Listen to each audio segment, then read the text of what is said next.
Memaksakan diri semacam tadi itu kan berangkat dari satu asumsi, mesakne bojoku, yani kasihan istriku yang cuma sholat dapat satu pahala, tidak dapat keutamaan 27 derajat. Lah, pemahaman ini yang perlu diluruskan. Bismillahirrahmanirrahim.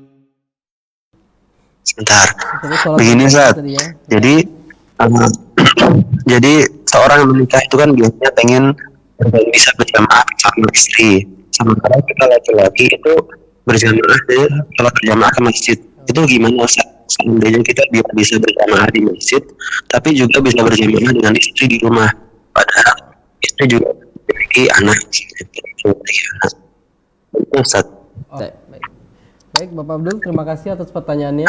Baik. Assalamualaikum. Baik, assalamualaikum.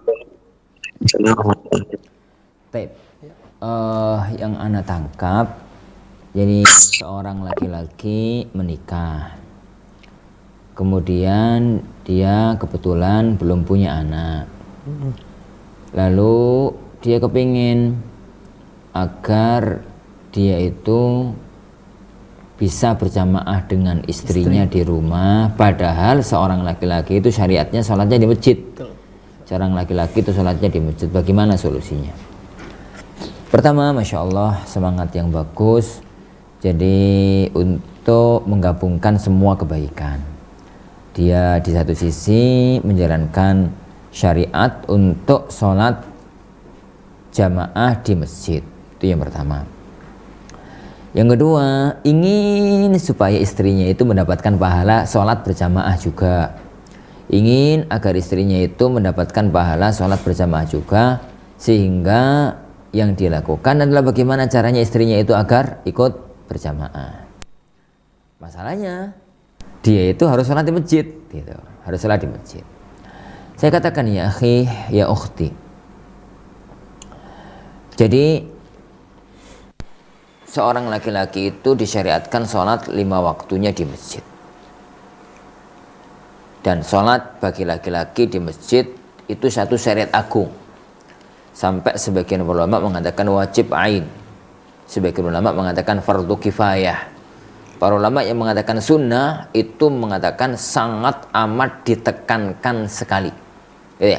Jadi yang penting ke masjid. Sampai gambarannya, jadi Rasulullah SAW itu memerintahkan kepada Abdullah ibnu Ummi Maktum, padahal beliau buta, miskin, rumahnya agak jauh, nggak punya pembantu untuk mapah ke masjid, tetap diperintahkan untuk menjawab panggilan azan dalam arti berangkat ke masjid.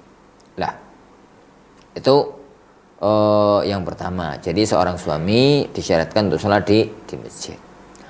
Adapun bagi wanita, kalau dia itu sholat di rumah karena menjalankan perintahnya Rasulullah SAW, yani kata Rasulullah SAW, la tamna'u ima Allahi masajidallah wa buyutuhunna khairul lahunna. Para kaum laki-laki, jangan kalian larang keluarga kalian yang perempuan kalau mau sholat di masjid. Tapi ketahuilah bahwasanya mereka sholat di rumah itu jauh lebih baik dibandingkan mereka sholat di masjid. Sampai dalam hadis Ummu Humaid As-Sa'idiyah, beliau radhiyallahu anha itu menceritakan suatu hari beliau datang menghadap sama Rasulullah SAW, seraya mengatakan, ya Rasulullah, inni uhibbus salata ma'ak. Ya Rasulullah, aku ingin sholat bersamamu. Yani di Masjid Nabawi maksudnya. Yani maka Rasulullah SAW mengatakan, sudahlah mbak, aku itu ngerti kok, sampean itu kepingin sholat bersama aku di Masjid Nabawi. Inni la alamu annaki tuhibbina salata ma, itu kalau versi hadisnya. Tapi ketahuilah mbak, bahwasanya sholat kamu di rumah kamu, di ruangan khusus milik kamu, itu lebih utama daripada sholat kamu di rumahmu tapi di ruangan terbuka, kayak ruang tamu atau ruang tengah atau yang lain. Dan sholatmu di rumahmu, wa sholatuki fi dariki khairum min sholatuki fi masjid qaumik.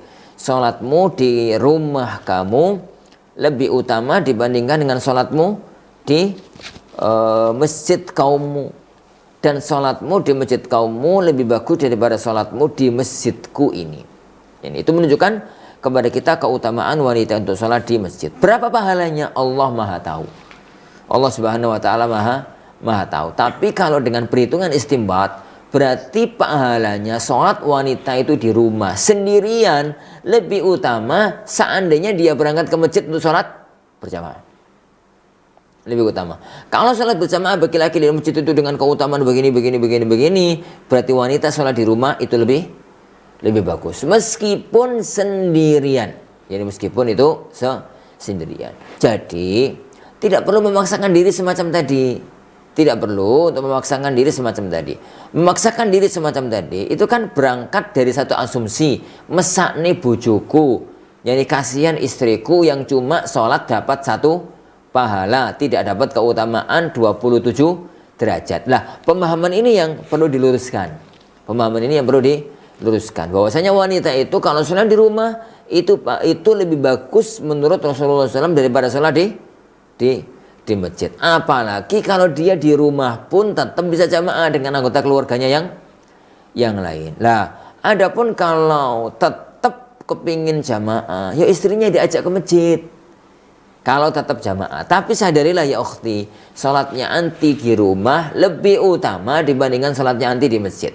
Meskipun di rumah sendirian, meskipun di masjid itu sholat berjamaah. Wallahu a'lam.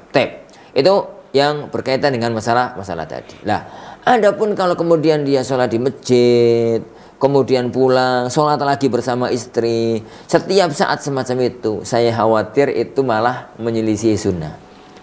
Karena tidak diriwayatkan dari Rasulullah SAW sholat di masjid itu pulang-pulang sholat lagi bersama istrinya. Gitu. Para sahabat misalkan Abu Bakar, Umar dan yang lainnya pulang sholat lagi bersama istrinya. Begitu bukan. Mereka itu sholatnya di masjid, istrinya sholatnya di rumah, dan keutamaannya masing-masing. Dan Rasulullah SAW mengatakan, wa buyutuhunna khairul lahunna. Rumah itu mereka lebih bagus dibandingkan, lebih utama dibandingkan dengan sholat di masjid-masjidnya Allah Subhanahu wa Ta'ala. Wallahu a'lam bishawab.